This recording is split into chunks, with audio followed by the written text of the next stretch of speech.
Келесі бізде көптік саналатын зат есімдерге жалғанатын жалғаулар ол S және ES. Сіздер шатастырмаңыздар, бізде S жалғауы present simple шағында етістікке кездеседі және зат есімнің көптік жалғауларға жалғанады. Енді біз бәріне құр S-ті жалғай бермейміз. ES именно қай жерде жалғанады?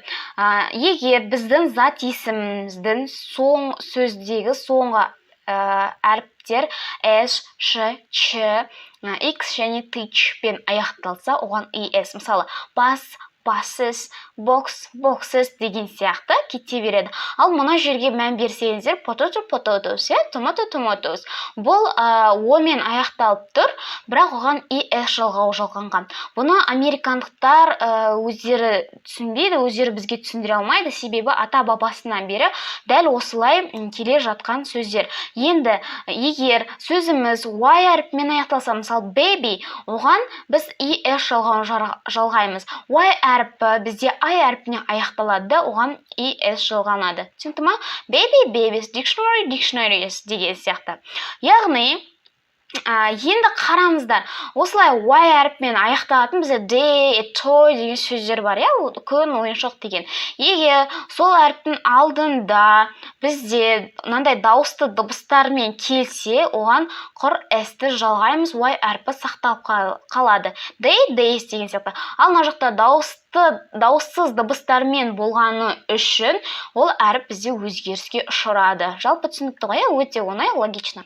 Ары қарай, құр S-ті қайда жалғаймыз? Егер біздің сөзіміз осылай аяқталса, көрдік қой, жаңа day келді бізде, оған құр S-ті жалғаймыз. Monkey boy, яғни бұлардың алдында дауысты дыбыс болғаны үшін. Ең оңай түсіндірме. Ары қарай, егер F-мен аяқталса, біз оған VS, яғни S жалғаймыз, просто F әріпі бізде V-ға айналып кетеді. Мысалы, shelf, shelves, knife, knives, пышақтар деген сияқты. Түсінікті ғой?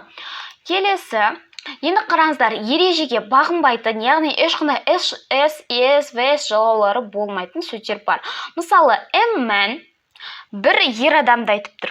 Қазіргі таңда бұны адам ретінде де қолданады. Адам немесе ер адам. Енді ол бізде көп ер адамдар, еркектер дегенді білдіреді. Man, woman, women. Көрдік па?